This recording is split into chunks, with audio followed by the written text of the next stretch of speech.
Hi everybody, in this video I want to talk about how to make a question using subjective pronouns and the be verb. Okay, in other words, I'm going to talk about be verb in interrogative form. Okay, let's take a look at the bird. Muraho, muri iyi video ndashaka kuvuga ku bijyanye n'inshinga kuba ariko mu buryo bubaza. Okay, interrogative form. Interrogative form bivuga uburyo bubaza. Okay, let's take a look at the board to help us out. Reka turebe ku kibaho kugira ngo bidufashe. The first example sentence here on the board says, I'm a student. Okay, I'm a student. Interuro ya mbere ku kibaho iravuga ngo ndi umunyeshuri. I'm a student mu buryo bubaza. Remember, I'm is just a contraction of I am. Mwibuke ko I'm ni impinamagambo ya I am. I am a student. I am a student. They mean the same thing. Byose bisobanura kimwe, bisobanura ndi umunyeshuri. Okay? Now, when you want to make a question, you just have to make a simple change. Iyo noneho ugiye kubaza ikibazo, icyo ukora impinduka ntoya. All you have to do, icyo ugomba gukora, you just put the be verb in the front of a subjective pronoun. Icyo ukora ufata ya nshinga kuba ukayishyira imbere y'insimburazina. Okay? Mubyibuke neza, be verb ni dufite hano ni am. Okay?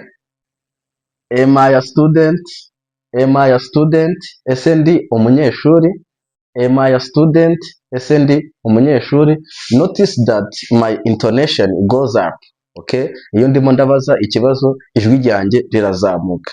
Am I a student? Ese ndi umunyeshuri? I am a student. Mu buryo busanzwe bwemeza. I am a student. Ndi umunyeshuri. Urumva ko ijwi riragendera hasi. The intonation goes down. Ijwi rigendera hasi. None ajya kubaza ikibazo. Am I a student? Ijwi rikazamuka rikajya hejuru. The intonation goes up. Ijwi rirazamuka rikajya hejuru. It's very easy. Biroroshye cyane. Okay? Icyo ukora nkuko tubibonye, you just put the be verb in the front of subject. Ushyira ya nshinga kuba, uracurika inshinga kuba ukayibanza, ukayishyira imbere y'insimbura zina. Okay? Now, when you answer that question, iyo ushaka gusubiza icyo kibazo, am I a student? There are two possible answers. Hari ibibazo nako ibisubizo bibiri bishoboka. Okay? The first answer is, am I a student? Ese ndi umunyeshuri? Ushobora gusubiza yes I am. Yego ndi umunyeshuri. Cyangwa no I'm not. Oya ntabwo ndi umunyeshuri. No I'm not. Or no I'm not a student. Okay? Now, let's take a look at some more examples. Please make sure that you repeat after each examples. Okay? Am I a boy? Yes, I am. Am I a friend? No, I am not. Am I a girl? No, I am not a girl. I am a boy. I am a man. Now, we are going to talk about he is and she is and how to use them in a question. Okay, let's take a look at the board. He is a doctor. She is a doctor. Okay, he is a doctor. We ni umuganga cyangwa se she is a doctor. Remember, he is used for men and boys. She is used for girls and women. Mwibuke ko insimburazina he ikora ku bagabo no ku bahungu, mu gihe she ikora ku bakobwa no ku badamu. Okay? He is a doctor. We ni umuganga w'umugabo. She is a doctor. We ni umuganga ariko w'umudamu. Okay? Remember, his is just a contraction for he is. Mwibuke ko his ari impinamagambo ya he is, mu gihe she's ari impinamagambo ya she is. Okay? Now, when you want to make a question, igihe ushaka kubaza, you just move the be verb in the front. Ufata ya be verb yacu ukayishyira imbere y'iki, ya subjective pronouns y'insimburazina nk'ibisanzwe. Okay, it's very easy, biroroshye cyane. Okay, you can say is he a doctor, is he a doctor, ese ni umuganga, is he a doctor, the intonation goes up, ijwi rirazamuka. Is he a doctor, he's a doctor, the intonation goes down. He's a doctor, ni umuganga, ariko urumva ko ijwi rigiye hasi. Noneho nujya kubaza is he a doctor, ese ni umuganga, the intonation goes up. Okay, ijwi rirazamuka. It's very easy, biroroshye cyane rwose. Is she a doctor, ku mukobwa cyangwa se umudamu, is she a doctor, ese we ni umuganga, nabwo ijwi rirazamuka rikajya hejuru, the intonation goes up. Okay, now when you are going to answer, iyo ugiye gusubiza, there are several answers, hari ibisubizo byinshi cyane watanga.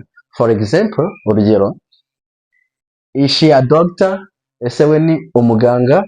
Okay, ushobora gusubiza yes she is, yes she is, yego ni umuganga, yes she is, yego ni umuganga, she is a doctor, ni umuganga. Okay, is he a doctor, ku bagabo, is he a doctor, ese we ni umuganga. You can also say yes he is, yego ni umuganga. Okay, now ushobora no gusubiza uti no he is not, no he is not, oya ntago ari umuganga. Is he a doctor, ese we ni umuganga. Okay, ugasubiza no he is not, oya we ntago ari umuganga. Okay, you can also say no he isn't, no he isn't. Okay, no he is not, no he is not, oya si umuganga, ariko nanone ushobora no kuvuga uti no he isn't, contraction.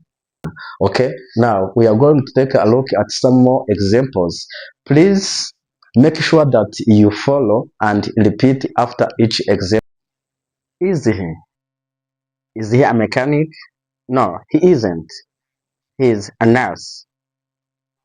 Is he an engineer? Yes he is an aircraft engineer. Is she a sex worker? No she isn't, she's a pastor, she's a pastor. Now let's talk about it is. Okay, reka noneho tuvugane kuri it is. Okay, let's take a look at the board, reka turebe ku kibaho.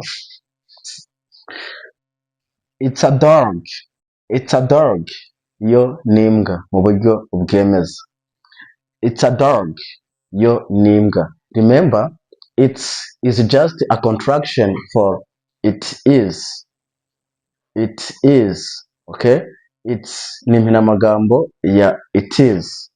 Okay, now when you want to make a question, nkuko bisanzwe iyo ugiye kubaza ikibazo, you just move the be verb to the front, ufata ya nshinga yacu kuba ukayishyira imbere. It's a dog, yo ni imbwa. Is it a dog, is it a dog, ese yo ni imbwa. So the intonation goes up, ijwi naryo iyo tubaza ikibazo rirazamuka rikajya hejuru. Is it a dog, ese yo ni imbwa. Is it a dog, ese yo ni imbwa. It's a dog, ni imbwa. The intonation goes down, ijwi riguma hasi. Is it a dog, is it a dog, ese yo ni imbwa, ijwi rirazamuka rikajya hejuru. Is it a dog, ese yo ni imbwa. So now when you answer this question, igihe ugiye gusubiza iki kibazo, there are two possible answers, hari ibisubizo bibiri bishoboka ushobora gutanga cyangwa se binarenze bibiri. Okay, is it a dog, ese yo ni imbwa. You can say yes it is, yes it is, yego ni imbwa. Yes it is, yego ni imbwa. No It isn't. No, it isn't. Oya, ntabwo ari imbwa. Remember, isn't is just a contraction for is not. Okay? Mwibuke ko isn't ni impinamagambo ya is not. Okay? Is it a dog? Is it a dog? Ese yo ni imbwa? Yes, it is. Yego ni imbwa. No, it isn't. Oya, ntabwo ari imbwa. Maybe it's a cow. Ishobora kuba ari inka wenda. Okay? It's a hyena. Cyangwa se ni impyisi. Okay? So now let's move to the next examples. We are going to look at some examples. Please make sure that you follow and repeat after each example. Is it? Is it? Is it a dog? No, it's not. It's a hyena. It's a hyena. Is it a car? No, it isn't. It's a motorbike. It's a motorbike.